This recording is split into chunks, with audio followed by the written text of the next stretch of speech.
C'est la grande interview sur ANews Sécurité. Nous allons parler des nouveaux moyens mis en œuvre dans les départements d'outre-mer avec le commissaire divisionnaire Christian Nussbaum. Bonjour commissaire. Bonjour Eric de Rietmaten. Vous êtes chef de la division outre-mer. Quelle responsabilité! C'est un nouveau poste qui est créé intégralement, j'allais dire pour vous? Non, pas pour moi. Alors effectivement, c'est un nouveau poste, c'est chef de la mission Outre-mer, qui a été créé par l'actuel directeur général en novembre 2020. Donc je suis le premier titulaire du poste. Ce poste a été créé au sein du cabinet du directeur général et il a vocation à s'occuper effectivement, dans un premier temps, il avait vocation à s'occuper de la réforme des territoires ultramarins et dans un deuxième temps, il va avoir vocation à devenir un petit peu la gouvernance centrale des territoires ultramarins. Mais dans le cadre donc, de cette réforme, on a regroupé plusieurs services de police et là, c'est là où vous intervenez. Vous allez résumer tous ces services, en fait. Voilà, tout à fait. Désormais, tous les territoires ultramarins ont une organisation identique et tous les services de police de chaque territoire ultramarin sont sous l'autorité locale d'un seul et même directeur.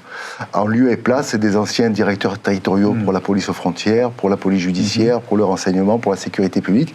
Désormais, sur chaque territoire ultramarin, on a un directeur territorial de la police nationale qui commande et qui a autorité sur l'ensemble des services de police présents sur le territoire. Et pour ce faire, il a 5 services territoriaux, donc il a à ses dispositions 5 sous-directeurs localement, en charge pour de la sécurité publique, de la police judiciaire, de renseignement, de la formation et de l'immigration. Ça permet de simplifier les structures. Vous avez une vision comme une tour de contrôle. Ça permet déjà d'unifier le dispositif de la police et de développer un petit peu le sentiment d'appartenance à une seule et même institution, la police nationale. Et ça permet surtout, eu égard à l'éloignement et un petit peu au décalage horaire avec la métropole, d'avoir sur place une autorité de police qui est à même de prendre très rapidement les décisions et d'engager tous les effectifs de la police nationale en cas de besoin. Alors dis donc, c'est des sacrées responsabilités sur les épaules d'un seul homme. Tout à fait, c'est des postes importants qui ont été créés sur les territoires ultramarins. Ça fait aussi partie de la politique de la direction de l'outre-mer, de créer des postes importants sur ces territoires-là, puisque tous les directeurs territoriaux, les 7 directeurs territoriaux de police nationale qui sont en poste depuis le 1er janvier 2022, ont tous un niveau de commissaire divisionnaire et sur un niveau de poste élevé. Donc vous travaillez avec des sous-directions qui vous rendent compte, parce que c'est pas évident quand on a autant de départements d'outre-mer d'être un peu partout en même temps. Alors concernant la gouvernance locale, elle est celle que je viens de vous décrire. Concernant la gouvernance centrale, effectivement, maintenant mon poste, une fois que les DTPN ont été créés, a vocation un petit peu à devenir la direction de la police nationale en Outre-mer. Et donc d'exercer une autorité hiérarchique sur l'ensemble des 7 directeurs territoriaux. Ça préfigure un petit peu l'organisation zonale qu'il est possible, qui devrait être mise en place en métropole, avec un fonctionnement de la police nationale par zone. Sur le plan pratique, vous serez basé où ? Alors sur le plan pratique, dans un premier temps, en tant que chef de la mission Outre-mer, j'étais au sein du cabinet du directeur général, donc à 11 rue des Saussaies, et dans la mesure où il est question à Paris-Beauvau, mais la future direction de l'Outre-mer, si elle est créée, sera en dehors du cabinet et pourra être délocalisée mais toujours sur Paris. C'est ça. Mais ce qui vous oblige, vous invite, vous, à vous déplacer et à être assez régulièrement dans les départements. Tout à fait. Le directeur général souhaite que le directeur de l'Outre-mer se déplace très souvent dans les territoires pour se rendre compte concrètement sur place de la situation et lui faire un compte-rendu détaillé et précis de ce qui se passe sur place. Comment est-on choisi à ce poste ? Il y a une concurrence entre les hommes, mais écoutez, le poste a été ouvert en novembre 2020, comme je vous l'ai dit, c'était une création de poste au sein de son cabinet. Et pour ma part, moi, j'avais effectué un séjour de 5 ans en Guadeloupe, puisque j'étais directeur interrégional de la police judiciaire anti-Guyane. Donc j'avais la Martinique, la Guyane et la Guadeloupe sous mon autorité d'un point de vue de la police judiciaire. Donc je connaissais déjà ces 3 territoires. C'est vrai que mon profil correspondait. Donc c'est cette expérience qui a primé. Mais vous êtes le premier, rappelons-le, pour assurer, si l'on peut dire, ce continuum des services. Tout à fait, cette espèce de direction zonale, entre guillemets, de l'Outre-mer, puisque l'Outre-mer n'est pas une zone de défense. Vous savez que sur ANews Sécurité, on parle beaucoup de continuum de la sécurité, des passerelles qui sont jetées entre privé et public. vous serez conduit à travailler un peu avec le privé? Tout à fait, à l'identique de ce qui se fait en métropole. Tout ce qui pourra être fait pour améliorer la sécurité de nos concitoyens et protéger la population sur les territoires ultramarins sera mis en œuvre. C'est déjà le cas dans le cadre des groupes de partenariat opérationnel qui existent en métropole, mais qui existent aussi en Outre-mer, et qui seront maintenant développés par les directeurs territoriaux. Oui, parce que la question que l'on se pose toujours, c'est la question des moyens. Quels sont les moyens dont vous disposez dans ces départements d'outre-mer, qui sont d'ailleurs très variables, parce qu'il y a des endroits où on a besoin de plus de moyens que d'autres? Tout à fait. Mais les moyens engagés par la police nationale d'outre-mer sont assez importants, puisqu'on a 5800 fonctionnaires sur l'ensemble des territoires ultramarins. Mais comme vous le disiez, effectivement, il y a des territoires qui sont plus petits, dans lesquels les circonscriptions de police sont plus petites, et les effectifs ne sont pas répartis de la même façon sur ces territoires. Et si vous voulez, l'intérêt d'une direction de la police en outre-mer est aussi là, c'est-à-dire d'arriver au fil de l'eau et sur le temps moyen à faire une redistribution des moyens sur les territoires ultramarins. Là, vous partez d'un budget central et qui sera ensuite alloué en fonction...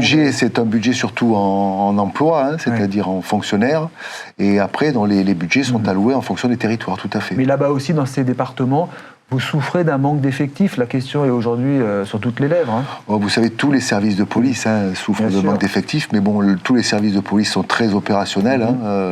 Et en Outre-mer, il y a de gros efforts qui ont été faits ces derniers temps, et très importants, notamment sur les territoires les plus difficiles, comme la Guyane, Mayotte On va en parler. Et les Antilles. Et le dispositif policier qui est en place est satisfaisant. Et il peut y avoir des renforts si, bien sûr, la pression monte. Alors tout à fait, c'est ce qui s'est produit lors des derniers événements là aux Antilles.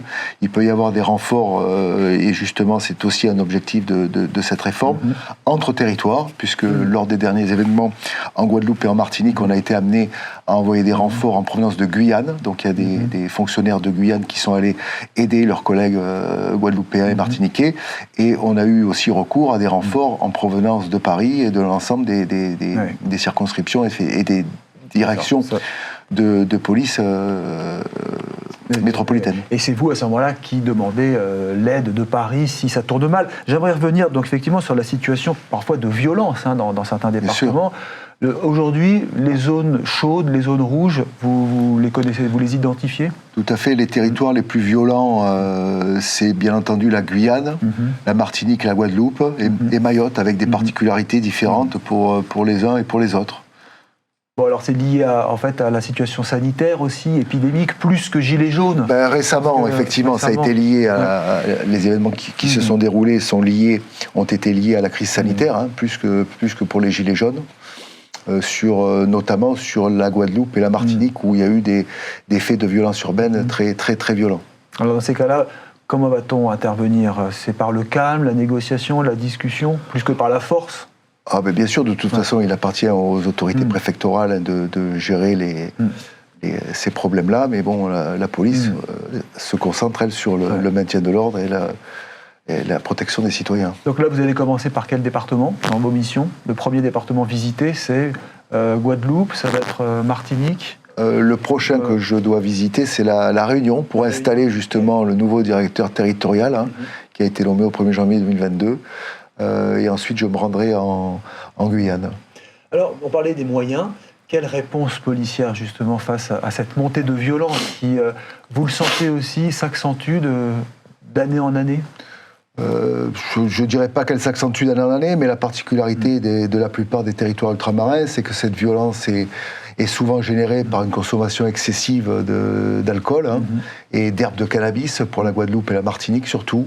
La réponse de la police et des forces de sécurité intérieure, elle est justement dans ces réorganisations qu'on fait et dans ces directions territoriales de la police nationale qui sont maintenant en place et qui permettent aux chefs de police de mobiliser l'ensemble des forces présentes sur le territoire. Oui, en fonction des problèmes. Mais justement, quand vous voyez la violence monter avec souvent la police qui est maltraitée, comment peut-on agir et réagir? On est surtout très, très organisé, très motivé. Il faut, notamment en Guadeloupe et en Martinique, sur les derniers faits de violence urbaine, On a eu des collègues qui ont été l'objet de tirs d'armes à feu, et pas de manière sporadique, de manière régulière, de manière importante. Et c'est vrai que c'est des épisodes qui sont marquants. Ah oui, sûrement. Et que pouvez-vous faire? Est-ce qu'il y a suffisamment de place dans les centres de détention? Est-ce que vous les renvoyez en métropole où leur sort est réglé? Oh non, je ne pense pas qu'il y ait un problème de place dans les centres de rétention plus qu'ailleurs. Voilà, ce qu'on peut faire, c'est travailler, interpeller des gens, les présenter aux autorités judiciaires. Et la justice suit son cours. Il y a aussi la question de la migration excessive, alors là, notamment à Mayotte. Tout à fait. Est-ce que vous avez des moyens supplémentaires pour à Mayotte, on a effectivement agrandi notre dispositif, notamment au niveau des intercepteurs, qui interceptent les kwassa-kwassa, c'est-à-dire les embarcations qui amènent les migrants sur Mayotte. Et on a affecté beaucoup de fonctionnaires supplémentaires sur ce territoire où le dispositif de la police nationale est très important, notamment celui qui est consacré à la lutte contre l'immigration. Et justement, comment peut-on faire? On arrive à contenir une situation où finalement il y a une certaine autonomie, on se dit, bon, on essaye d'éviter le pire, mais est-ce qu'on peut vraiment agir contre cette... oui, on a quand même une certaine efficacité, puisqu'à Mayotte, on arrive quand même à reconduire près de 25 000 personnes par an. Quand même, donc c'est pas 25 000 personnes. C'est pas neutre. Voilà. Et qui sont sinon... Qui sont des Comoriens qui viennent, qui tentent leur chance sur Mayotte. Ce qui veut dire que vous avez donc on a des résultats très intéressants. Oui, tout à fait. Et alors justement, comment faites-vous? Ce sont des rondes en permanence? Ce sont des contrôles sur les plages? Avec la gendarmerie nationale, on a un dispositif qui permet de mettre en permanence H24, il y a 3 intercepteurs qui sont en mer, 2 ou 3 intercepteurs, soit police, soit gendarmerie, et qui interceptent les kwassa et qui ramènent les migrants, qui sont pris en compte au niveau du CRA et qui sont reconduits par une liaison maritime avec les Comores. Il n'y a pas parfois aussi une sorte de personnes désabusées qui sont à bout de nerfs, comme on le voit d'ailleurs souvent en France, enfin en France en métropole, disons-le. Est-ce que c'est pas trop compliqué de motiver vos troupes quand la situation se tend au maximum? Non, je pense pas. Notamment à Mayotte, les collègues sont motivés parce qu'ils savent que c'est leur mission. Ils sont équipés pour ça. Ils ont été mis en place pour ça et il n'y a aucun problème de motivation. Vous trouvez facilement les volontaires pour partir là-bas Tout à fait, que ce soit parmi les originaires, puisqu'il y a beaucoup d'originaires qui, après un séjour métropolitain, aspirent à retourner dans leur territoire, mais aussi quand on fait des appels à candidature, on a aussi des policiers métropolitains qui veulent bien partir pour faire un petit séjour outre-mer. Vous, quand vous allez arriver pour votre premier voyage, donc j'ai bien compris à La Réunion, vous allez passer un message, j'imagine, aux troupes. C'est de quelle teneur ce message, si ça n'est pas indiscret? La teneur du message, c'est de dire que la réforme qui a été mise en place sur les territoires ultramarins est quelque chose de très important pour la direction générale de la police, que c'est une réforme qui doit un petit peu préfigurer ce qui devrait se passer en métropole, et qu'il faut impérativement que ça réussisse et que les moyens soient mutualisés et qu'on n'ait plus cette police qui fonctionne en tuyau d'orgue et qui avait du mal parfois à s'identifier. Parce que l'étude du ministère de l'Intérieur, donc Interstat, que vous connaissez, dit que vraiment les infractions violentes ont explosé dans les DOM. Donc vous le ressentez, en plus avec votre expérience passée, vous avez dû la voir remonter cette violence. Comment peut-on justement faire en sorte de la contenir et d'engager une diminution de ces actes? Je pense que le terme explosé, il est peut-être un petit peu lourd. C'est vrai que la délinquance violente a eu des hauts et des bas, et peut-être un petit peu plus de hauts sur certains territoires, récemment, comme la Martinique et la Guyane, ou la Guadeloupe aussi. Mais bon, c'est des choses qui sont quand même jugulées et qui sont traitées par les forces de sécurité, qu'elles soient de police ou de gendarmerie. Il n'y a pas de risque d'explosion future avec les problèmes de pouvoir d'achat ou de misère, de pauvreté qui montent? Non, mais écoutez, on a quand même eu 2 mois d'épisodes très violents, de violence urbaine. Le calme est maintenant revenu et j'espère que c'est pour longtemps. l'indice de criminalité dans les DOM, on a un nouveau chiffre récent. Il est plus élevé pour certains territoires et moins élevé pour d'autres. Hein. Et comme je vous le disais au début de notre entretien, les territoires où il est plus élevé, c'est la Guyane, la Guadeloupe et la Martinique surtout. Ouais. La Guyane, le Figaro disait récemment, est gangrénée par la violence. Un homicide par semaine, voire peut-être plus. Ça a une préoccupation pour vous ? La Guyane fait l'objet d'une attention particulière parce qu'elle subit effectivement des faits de violence, de délinquance violente commis par des individus d'origine brésilienne qui font partie de gangs au Brésil et qui viennent sur le territoire guyanais faire une sorte de raid sur des braquages de bijouterie avec un usage des armes à l'occasion de ces vols à main armée, de ces faits de violence qui est fréquent et qui est un petit peu désinhibé, quoi.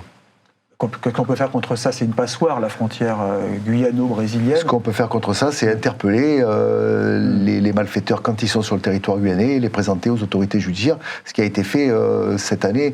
Je crois qu'en Guyane, on a interpellé 2 ou 3 équipes de braqueurs brésiliens qui venaient commettre des méfaits sur Cayenne. Et vous parvenez à obtenir l'expulsion pour les renvoyer écoutez, ils sont présentés à la justice et ils sont condamnés déjà à une peine de prison et après, on ne suit pas leur parcours, quoi.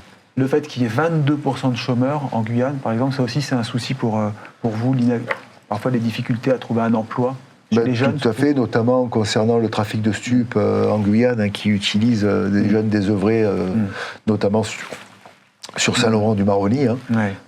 C'est sûr que ces jeunes sans emploi sont une proie facile pour les trafiquants et qui les exploitent.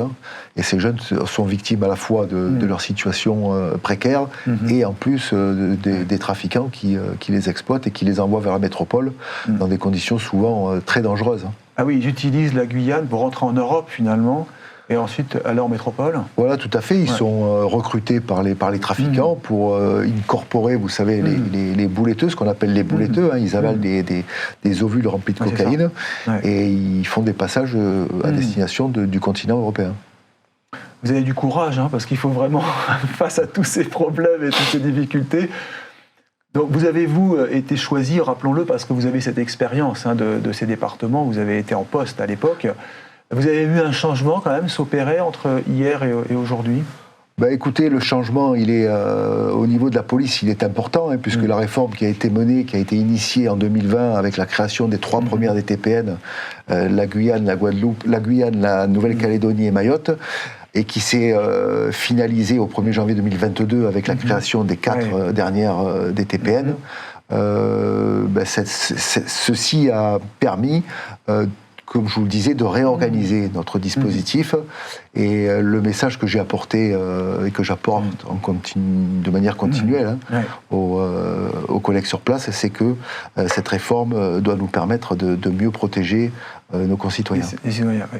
Ils ont confiance en la police, donc ils estiment que vous en faites assez. Parfois, vous avez vu ce qu'on voit dans les journaux en métropole, que la police n'est pas suffisamment respectée, que la perte d'autorité se ressent, notamment dans les banlieues, on le voit actuellement. Non, on n'a pas de problème particulier dans les territoires ultramarins. Je pense que la population est proche de sa police et de sa gendarmerie. Oui. Mais laser, c'est le cas en métropole aussi, mais parfois... manque de moyens et manque d'autorité peut-être. Est-ce que c'est pas ça le problème qui se pose aussi dans les départements ? Quand on se fait caillasser sa voiture, par exemple, dans des rondes. Le manque de moyens, vous savez, il est comme je vous le disais, on a fait beaucoup d'efforts. On pourra toujours en faire plus. Après. Le métier de policier et de gendarme, il est d'arrêter les gens et d'être dans la rue, de protéger les citoyens. Et vous parliez justement de la gendarmerie. Il y a aussi cette coordination qui est assurée Alors en Outre-mer, effectivement, il y a une coopération et une vraie proximité entre la police et la gendarmerie, de par l'étroitesse des territoires et à la proximité. Donc on est main dans la main. Et puis je veux dire, notamment lors des dernières violences urbaines, on est obligé d'être solidaire pour faire face. Et l'armée arrive aussi à vous soutenir dans certains cas ? Oh non, on n'a pas de participation des militaires. Sauf pour les sentinelles, mais bon, là vous êtes moins exposés. Tout à fait. Tout à fait. Donc c'est police, gendarmerie, et je repose la question, peut-être avec la présence à terme d'agents du privé, peut-être qui pourraient se développer dans certains départements? Peut-être, effectivement, dans certains départements et dans certains domaines, notamment pour les grands événements ou pour des opérations de sécurisation. Et les polices municipales qui interviennent aussi à leur niveau? On essaye aussi de développer et de faire développer par les autorités locales, les polices municipales. Technologiquement parlant, vous avez suffisamment de moyens avec les caméras? Est-ce que ça se développe un peu dans ces départements? Ça commence à se développer. Il y a des territoires qui sont très très bien équipés, il y a des territoires qui sont un petit peu en retard. C'est très très variable en fonction des territoires. La reconnaissance faciale, bien sûr, n'est pas autorisée, mais ça serait d'un grand secours. Je ne vous demande pas de vous prononcer sur cette question. Merci, commissaire, d'être venu sur A-News, donc nous présenter votre nouveau poste. Je rappelle, chef de la mission Outre-mer, avec cette coordination de toutes les fonctions de police dans les départements d'Outre-mer. Bonne chance. Restez avec nous sur A-News Sécurité. Merci.